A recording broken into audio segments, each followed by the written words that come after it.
흩어진 사람들이라는 제목으로 은혜 함께 나누길 원합니다. 오순절 성령 강림 사건 이후 시작된 예루살렘 교회는 놀라운 부흥의 역사를 이어갑니다. 교회와 사도들을 향한 예루살렘 이 당국자들 또 종교 지도자들의 위협과 박해는 점점 더 심해졌지만 성도들은 그럴수록 더 한마음이 됐고요. 기도와 믿음으로 이 모든 어려움을 극복해 나가고 있었습니다.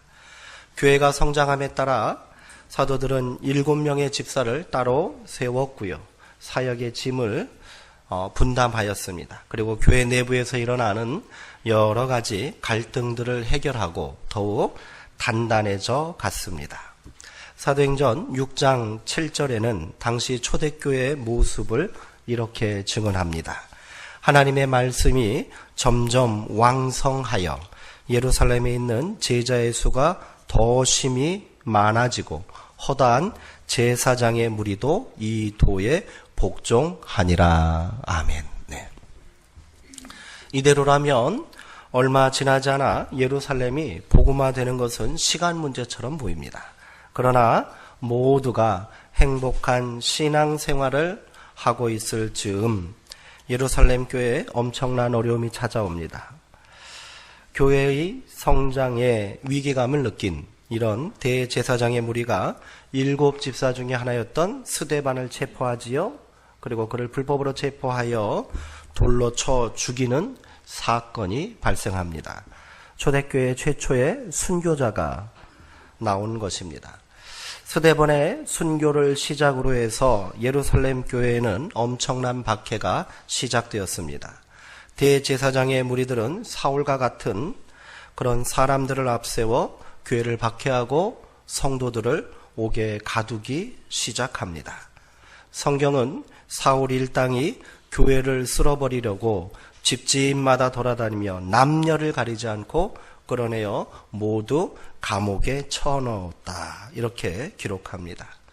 예루살렘 교회에 몰아닥친 엄청난 박해로 인해 성도들은 스데반의 죽음에 대한 충격과 슬픔을 채 추스리지도 못하고 사방으로 흩어질 수밖에 없었습니다. 어찌 이런 일이 일어날 수 있단 말입니까? 하나님의 뜻이 도대체 무엇이기에 이토록 큰 환난과 어려움을 주시는 것일까요? 초대교회 성도들은 그 뜻을 알 수 없어 절망하고 가슴 아팠을 것입니다. 이제 막 교회의 새 역사가 시작되었는데 이제야 그리스도의 증인된 사명을 감당할 만한 여력이 생겼는데 이제 어찌해야 한단 말입니까?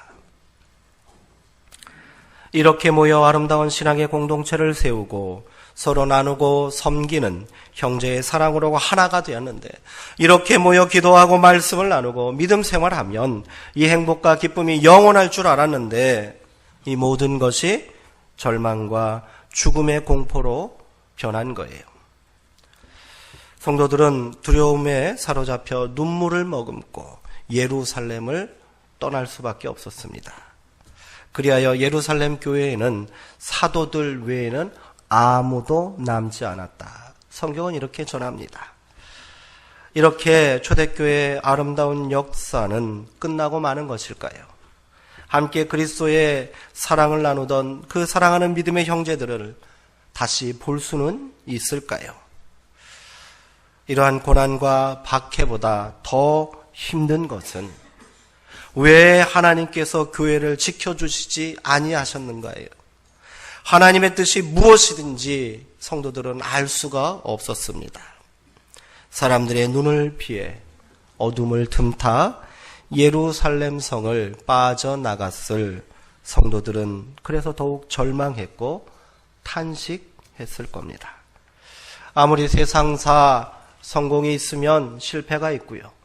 좋은 날이 있으면 흐린 날도 있다지만 이제 어찌해야 한단 말입니까? 서슬퍼런 칼날을 휘두르며 성도들을 쫓고 있는 저 극악한 무리들을 피해서 도대체 어디로 도망쳐야 한단 말입니까? 절망의 밤은 깊어가고요. 속절없이 다시 새벽 이슬이 내립니다. 그 이슬을 맞으며 성도들은 그렇게 정처 없이 길을 떠날 수밖에 없었을 것입니다.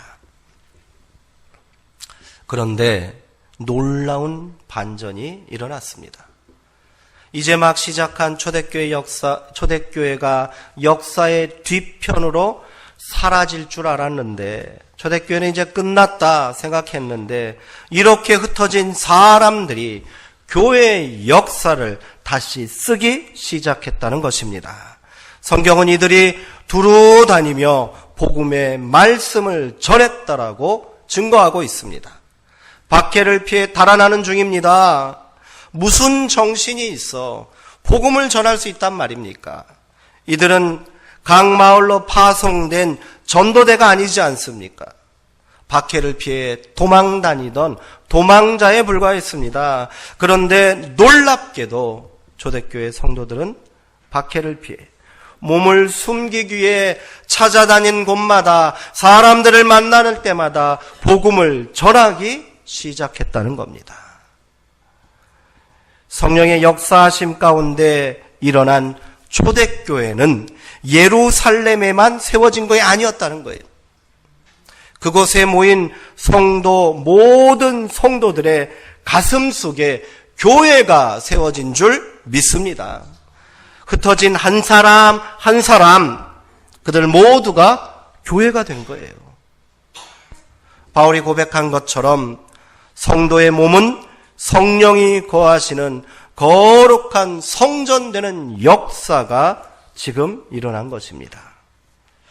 사도행전 8장 5절 이하에는 이러한 흩어진 성도들의 복음 증거, 아니 흩어진 교회의 역사들을 전하고 있습니다.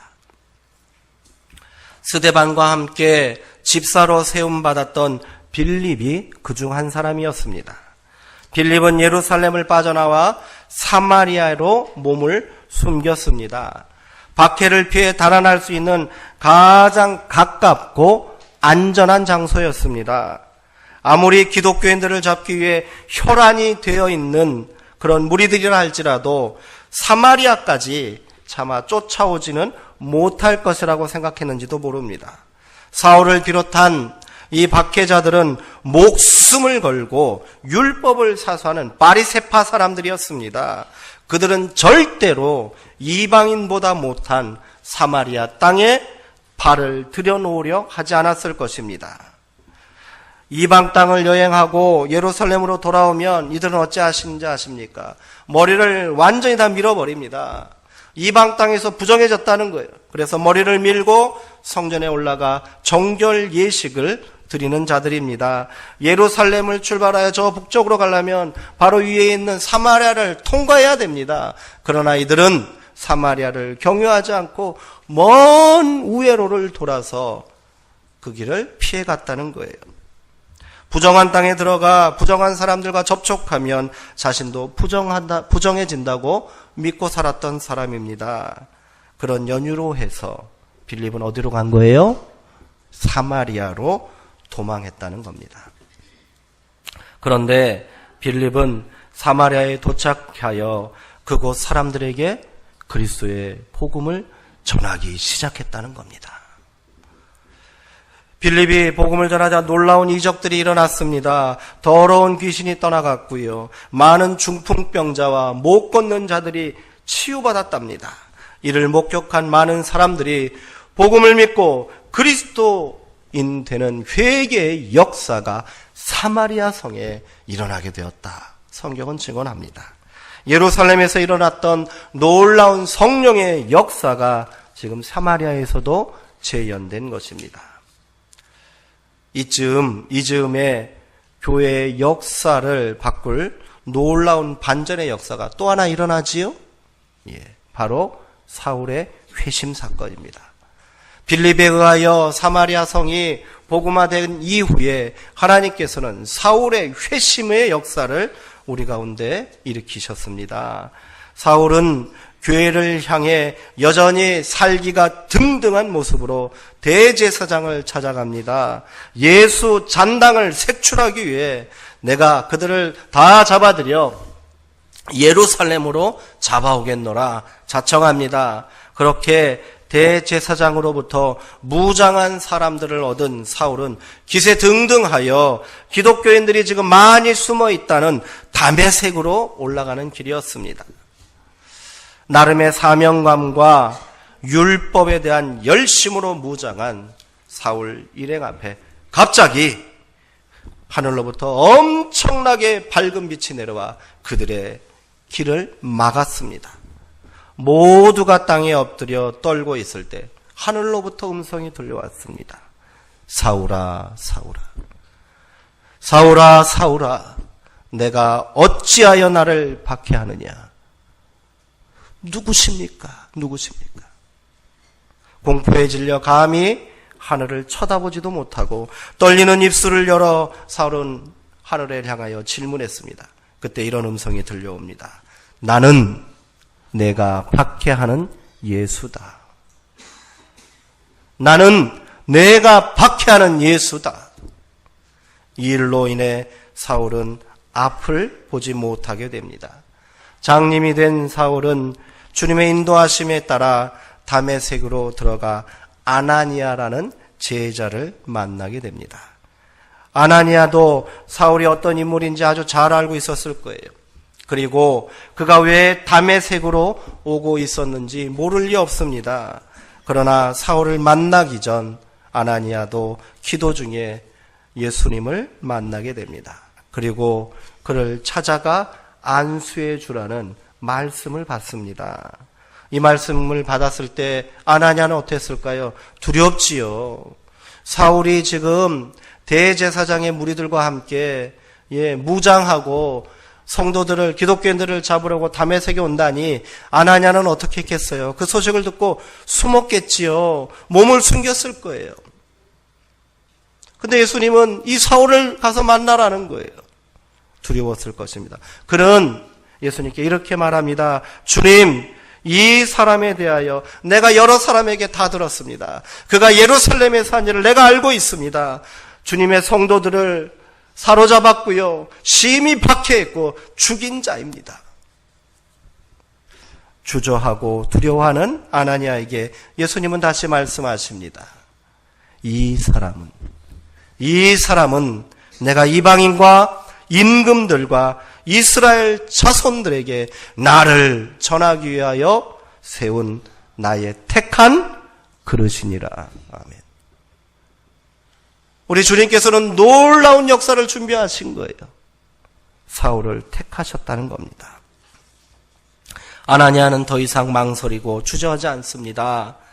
그는 주님의 명령을 받고 원수 사울을 기꺼이 찾아간 거예요. 그리고 그를 보자 아나니아는 형제 사울아 하고 그를 뜨겁게 끌어안으며 그의 눈을 안수해 주었습니다. 아나니아는 사울을 향하여 형제라고 불렀습니다. 형제라고 불렀습니다. 초대교회에 또 하나의 위대한 사도가 탄생되는 순간입니다. 이제 사울은 교회 박해자가 아니라 그는 믿음의 형제요, 복음의 열정에 불타는 전도자가 되었습니다. 이후 사울은 예수를 박해하기 위해 찾아간 다메섹에 3년이나 머물며 복음을 증거하기 시작합니다. 이미 사람들에게 꽤나 악명 높았던 사울의 변화에 사람들은 놀랐겠지요. 당황했을 거예요. 그러나 사울의 회심은 기쁨과 감격의 시간만은 되지 않았습니다. 그가 성도들에게 행했던 것처럼 자신도 목숨을 노리는 유대인들에게 쫓기는 신세가 되었다는 거예요.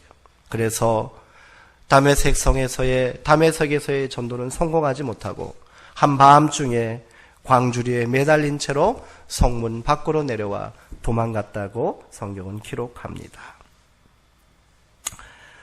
사울은 이후 바울이라는 이름으로 세계 곳곳을 누비며 복음을 증거하는 사도가 됩니다. 그리고 평생 동안 자신의 목숨을 노리는 자객들에게 쫓기는 신세가 됩니다. 바울이 가는 곳마다 유대인들이 와서 소동을 벌입니다. 바울을 죽이려고 혈안이 되어 있습니다. 사도행전은 바울이 얼마나 위험천만한 그런 전도여행을 다녔는지 증거하고 있습니다. 그리고 마지막 순교의 순간까지 바울은 복음 증거자의 사명을 감당했습니다. 스스로를 나는 죄인 중에 괴수라고 고백했던 박해자 사울을 주님께서는 그렇게 전도의 위대한 그릇으로 택하시고 세워주셨다는 거예요. 정말로 놀라운 반전이 아닐 수 없습니다. 흩어진 무리들을 통한 전도의 역사는 이것뿐이 아닙니다. 곳곳에서 일어났습니다. 더 이상 예루살렘에 머물 수 없었던 베드로는 유대 저 변방 욥바와 룻다에 가서 그곳에서 전도하기 시작합니다. 복음을 전했습니다. 고향으로 돌아가던, 박해를 피하여 고향으로 돌아가던 구브로와 구레네 출신 성도들은 안디옥이라는 곳에 머물고 그곳에서 복음을 전하고 교회를 세웠다고 합니다. 그렇게 초대교회의 위기와 고난은 또 다른 성장과 부흥의 기회가 되었다는 것을 우리는 기억해야 합니다. 만약에 예루살렘 교회에 박해가 없었다면 어떻게 되었을까요? 성도들이 흩어졌을까요? 아마도 성도들은 절대로 예루살렘을 떠나려 하지 않았을 거예요. 왜요? 모이는 게 이렇게 좋은데요. 이렇게 기쁜데요. 함께 나누고 형제의 공동체를 꾸리는 게 이렇게 행복한데 왜 떠나겠습니까? 그렇게 복음은 예루살렘을 넘을 수가 없을 거예요. 그러나 초대교회 성도들을 향한 예수님의 사명은 무엇이었습니까? 예루살렘에만 머무는 것이 아니었다는 거예요. 예루살렘을 넘어 온 유대와 사마리아와 마침내 땅끝까지 이르러 나의 증인이 되라는 것 아니었습니까? 역설적이게도 예루살렘 교회에 일어난 이 엄청난 박해는 이러한 사명을 감당할 새로운 계기가 되었고요.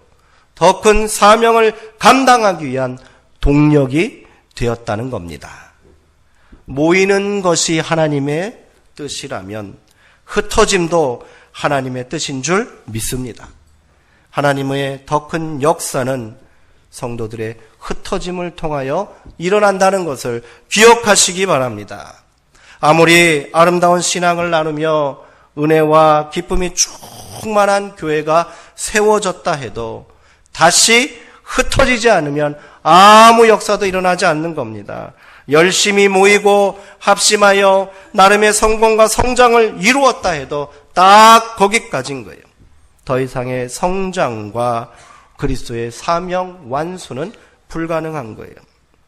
그래서 하나님께서는 박해를 통해 예루살렘 교회를 흩으셨던 겁니다. 성도들에게 고난과 고통을 주려고 그리하신 것이 아니라 위대한 사명을 깨닫고 더 큰 성장과 부흥의 역사를 이루게 하시려고 그들을 세상 곳곳으로 파송하신 줄 믿습니다. 이게 바로 초대교회에 일어난 또 다른 하나님의 역사라는 겁니다. 모든 성장의 이면에는 고통이 수반됩니다. 고통 없이 성장할 수 있는 것은 아무것도 없습니다. 서리빨치는 매서운 겨울을 견디지 못하면 봄의 새싹은 피어날 수가 없습니다. 타는 듯한 가뭄과 무시무시한 광풍을 견뎌내지 못하면 열매는 절대로 결실할 수 없습니다. 인생의 굽이굽이 고난을 이겨내지 못하면 사람은 성장하지 못합니다. 안전한 엄마 품에서 벗어나야 합니다. 수만 번을 넘어지고 또 넘어지는 실패를 경험해야 아기는 비로소 두 발로 설 수 있다는 겁니다. 믿음도 마찬가지지요. 시편 기자의 고백처럼 진실로 고난 당한 것이 내게 유익이다. 시편 기자는 이렇게 고백합니다. 고난 당한 것이 오히려 내게 유익이다. 이로 말미암아 내가 주의 율례들을 배우게 되었습니다. 고난을 통하여 하나님의 깊은 뜻을 깨닫게 되었고 고난을 통하여 제가 더 단단해졌습니다. 이렇게 고백하는 겁니다. 이 말씀이 진실로 우리 가운데도 동일한 고백되기를 주님의 이름으로 축원합니다. 우리 수정동교회에도 이러한 흩어짐의 역사가 일어나야 될 줄 믿습니다. 박해가 아니더라도 우리는 믿음으로 기꺼이 흩어져야 합니다. 그저 우리 안에 모임과 은혜에 만족하고 머물러 있으면 그 어떤 사명도 비전도 이룰 수 없습니다. 수정동교회 성도된 그런 사명으로, 그런 책임감으로 예배 열심히 모이시고 함께 기도하시고 또 하나님을 찬양하는 이 거룩한 모임과 공동체, 여기에만 만족한다면 우리는 아무 일도 이룰 수 없다는 거예요. 초대교회 성도들처럼 우리도 흩어짐의 역사를 이루어야 합니다. 우리에게 아름다운 모임을 허락하시고 수정동교회를 통하여 은혜와 믿음을 경험하게 하심은 우리로 복음의 일꾼 되어 각자의 삶의 자리로 흩어지게 하기 위함인 줄 믿습니다. 그렇게 우리도 초대교회 성도들처럼 어떠한 형편과 사정 가운데 있을지라도 복음을 증거하기에 힘써야 합니다. 그렇게 우리가 각자 흩어진 자리에서 그리스도의 증인된 사명을 함께 감당합시다. 모이는 교회에 힘쓰는 것만큼 흩어지는 교회를 위해서도 힘쓰고 헌신해야 한다는 거예요. 우리 수정동교회 공동체 이 자리가 바로 모이는 교회라면 성도님들 각자 한 사람 한 사람은 바로 흩어지는 교회인 줄 믿으시기 바랍니다. 그렇게 각자의 삶의 자리에서 거룩한 성령의 역사가 일어나야 합니다. 하나님의 임재가 나타나야 하고요. 예배의 감동이 삶으로 재현돼야 한다는 거예요. 이곳에서만 은혜 받으면 뭐합니까? 이곳에서만 말씀의 감동 받으면 뭐합니까? 삶이 아무런 변화가 없는데, 나가 소리가 흩어졌는데 도대체 성도인지 알 수가 없는데 무슨 변화가 일어나겠습니까? 흩어짐은요, 단순히 그냥 헤쳐지는 것이 아니라 성도의 흩어짐은 믿음으로 받은 은혜로 사명을 감당하는 또 다른 선교지로 파송된다는 것을 기억하시기 바랍니다. 오늘 내 삶의 자리가 하나님께서 파송한 사마리아요, 요빠요, 룻다요, 다메섹이라는 것을 함께 고백하고 기억하시기를 주님의 이름으로 축원합니다. 그렇게 우리가 모이기에 힘썼다면, 함께 기도했다면, 말씀 받았다면 그 은혜로, 그 감동으로 우리가 흩어져야 될 줄 믿습니다.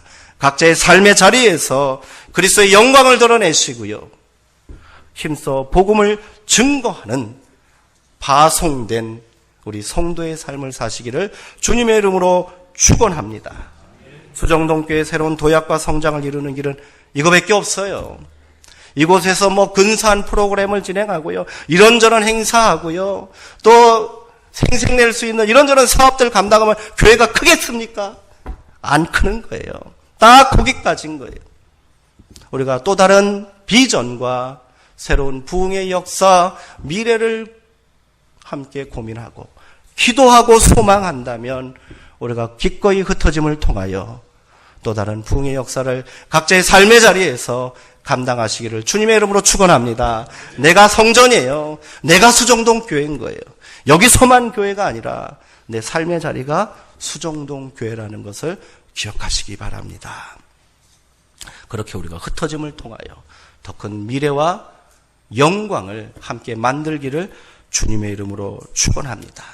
그렇게 우리 모두가 세상 속으로 다시 도망자처럼 숨으로 들어가는 것이 아니라 그리스도의 파송된 일꾼으로 세상으로 나아가시고 그곳에서 각자의 믿음의 역할을 감당하시기를 주님의 이름으로 축원합니다. 우리 조금 더 기도할게요. 조금 더 열심을 낼게요. 나가서 증인된 삶 삽시다. 목숨이 경각에 달하는 그 위기의 상황 가운데도 예루살렘에서 박해를 피해 도망갔던 그 초대교회 성도들은 복음을 전했다는 거예요. 이것이 감격이 아니겠습니까? 이것이 기꺼이 성령의 충만한 역사를 삶 가운데 드러내는 성도의 삶이 아니겠습니까? 우리도 이를 사모하심으로 기도하고 감당하게 되기를 주님의 이름으로 축원합니다. 어떻게 해야 될까요? 삶의 자리에서 내가 교회라고, 내가 수정동 교회라고 고백하시며 서시기 바랍니다. 승질나시고 또 막 함께 악다구니 붙이면서 싸울 일 생기신다면 그래 내가 교회지 고백하시기 바랍니다. 저 사람은 나를 보는 것이 아니라 나를 통하여 수정동 교회를 보는 것이고 나를 통하여 하나님을 만나는 거야. 이런 믿음으로 인내하시고 이해하시고 용서하시기를 주님의 이름으로 축원합니다. 사랑으로 품어주시고요, 안아주시고요, 또 교회를 자랑해 주세요. 예. 젊은 목사 하나 있는데 잘생겼더라. 예, 용하대더라. 예. 와서 들어보라고. 아주 용한다고. 말도 잘한다고. 자랑하시기 바랍니다. 우리 교회 설교 또 유튜브, 인터넷에 다 올라오잖아요. 보여주세요. 뿌려주세요, 막. 어떻게 증언하시겠습니까? 삶의 자리에서 구체적으로 내가 증인된 삶을 사고 전도자의 삶을 감당하시기를 주님의 이름으로 축원합니다. 전도제 가지고 오늘 주보 그냥 보시고 버리지 마시고 가지고 가세요. 한 사람에게도 전해주세요. 각자의 삶의 자리에서 우리가 흩어지는 일주일 동안 한 사람이라도 내가 만나 그들에게 복음을 전하겠노라는 결단과 다짐이 우리 가운데 있기를 주님의 이름으로 축원합니다. 그렇게 성장하는 거 아니겠습니까? 그렇게 부흥하는 것 아니겠습니까? 큰 꿈을 꾸시기 바랍니다. 큰 비전을 함께 세웁시다. 그것을 통하여 교회만 성장하겠습니까? 삶이 부흥하고 변화하고 성장하게 될 줄 믿습니다. 내가 교회라고 고백하는 삶이 얼마나 복된 삶이겠습니까? 내 스스로를 하나님께서 파송하신 교회라고 고백하고 삶의 자리에 서시는데 그 삶이 얼마나 거룩하겠습니까? 얼마나 존귀하겠습니까? 얼마나 아름답겠습니까? 얼마나 사람들이 칭송하겠습니까? 우리 각자가 이 귀한 비전과 또 믿음과 꿈을 가지고 세상으로 흩어지게 되기를 주님의 이름으로 축원합니다. 감당할 수 있잖아요. 기도합시다. 내가 할 수 있는, 내가 감당할 수 있는 교회됨이 무엇인가? 흩어진 삶의 자리에서 오늘 나는 무엇을 감당할까? 우리가 함께 고백하시고 고민합시다. 만나는 사람보다 더 친절을 베푸시고 더 사랑으로 그들에게 다가가시고 더 이해하시고 나누시고 섬겨주세요. 교회 자랑하시고요. 말씀 전달해 주시고요. 복음을 전하시는 그런 귀한 일꾼들 되시기를 주님의 이름으로 축원드립니다. 그렇게 우리 모두가 하나님께서 파송하신 흩어진 증인되는 역사를 이루시기를 주님의 이름으로 축원합니다. 기도하겠습니다.